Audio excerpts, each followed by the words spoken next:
Selamat datang saudara-saudari. Hari ini kita mau mendengar Yeremia babak ke-45.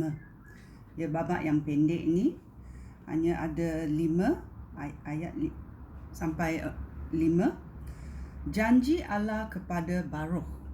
Ya, siapa ini Baruk?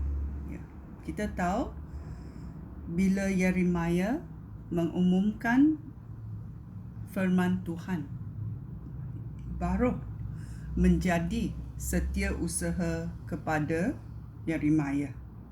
Sangat lama mereka berganting bahu untuk memberitahu apa yang akan terjadi kepada Yerusalem. Sebanyak 40 tahun.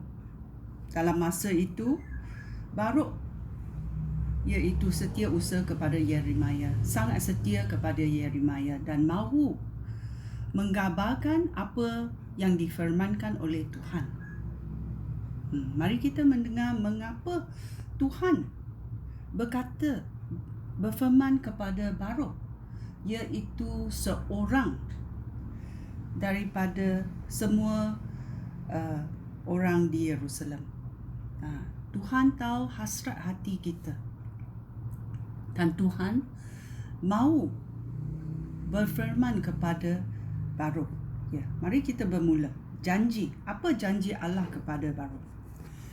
Pada tahun keempat pemerintahan Raja Yoyakim, putera Raja Yosia sebagai Raja Yahuda, Baruk menuliskan apa yang telah Yeremia imlakkan itu dari Tuhan. Kerana aku memberitahu Baruk bahawa demikianlah firman Tuhan Allah Israel. Ya. Hai Baruk, engkau berkata, aku putus asa. Tuhan telah menambah kesedihan kepada kesusahan aku. Aku sudah penat mengeluh. Aku tidak mendapat ketenangan. Ya. Kita tengok dalam ayat ketiga ini. Baruk dalam hatinya berkata, aku. Ya. Kerana dia dalam kepedihan, dia melihat bangsanya melarat, dia melihat apa yang akan Tuhan lakukan kepada bangsanya. Dan dia tidak mendapat apa-apa jawatan yang khas, hanya sebagai setiausaha Yeremia. Ya. So, dia berkata, aku putus asa. Aku sudah penat, lelah, mengeluh. Aku tidak mendapat ketenangan. Ya. Dia berkata macam itu. Kerana Tuhan tahu hasrat hati kita. So, Tuhan sekarang berkata kepada Baruk, tetapi sekarang aku Tuhan sedang merobohkan apa yang telah aku bina. Aku sedang mencabut apa yang telah aku tanam. Aku akan melakukan perkara itu kepada seluruh bumi. Ya. Tuhan mengingatkan Baruk bahawa Tuhan juga sedih kerana apa yang Tuhan sudah bina, Tuhan akan runtuhkan. Kekuasaan Tuhan itu amat besar. Ya, apa yang Tuhan sudah bina, Tuhan akan runtuhkan. Tuhan akan cabut apa yang Tuhan sudah tanam. Ya, sungguh menyedihkan Tuhan juga kalau ini berlaku. Tetapi kuasa Tuhan, kita tahu apakah karakter atau teladan Tuhan. Tuhan adalah adil. Tuhan adalah Tuhan yang memberi keadilan dengan baik. So, apa yang dia buat adalah untuk menguniakan namanya. Ayat 5. Tuhan bertanya, adakah engkau, Baruk, ingin diperistimewakan.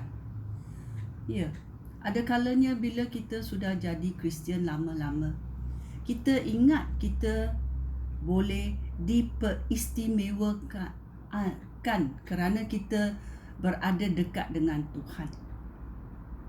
Ya ke? Adakah macam kita rasa macam ini? Adakah engkau ingin diperistimewakan? Apa jawapan Tuhan? Tuhan cakap jangan. Kerana aku mendatangkan bencana kepada semua umat manusia. Ya. Tuhan tidak memilih. Tuhan akan mendatangkan bencana kepada semua umat manusia kerana umat manusia telah berdosa terhadapnya. Ya, ini berlaku pada masa Yeremia. Dan Baruk pun tahu keadaan itu. Itulah dia, Tuhan mengingatkan Baruk, maukah kamu diperistimewakan? Ya. Kita bersambung lagi. Tetapi bagi engkau Baruk, setidak-tidaknya, kemana sahaja engkau pergi, engkau akan selamat dan tetap hidup. Aku Tuhan telah berfirman. Ya. Walaupun dalam penderitaan, Tuhan memberi nyawa kepada Baruk. Kita tahu dalam Yeremia dan Baruk pada akhirnya pun hidup dalam menderita, bukan macam orang kaya-kaya. Ya.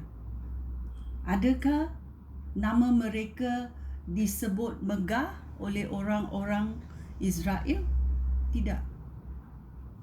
Adakah kerja yang mereka buat bertungkus lumus disebut baik oleh orang atau raja Yahuda? Tidak.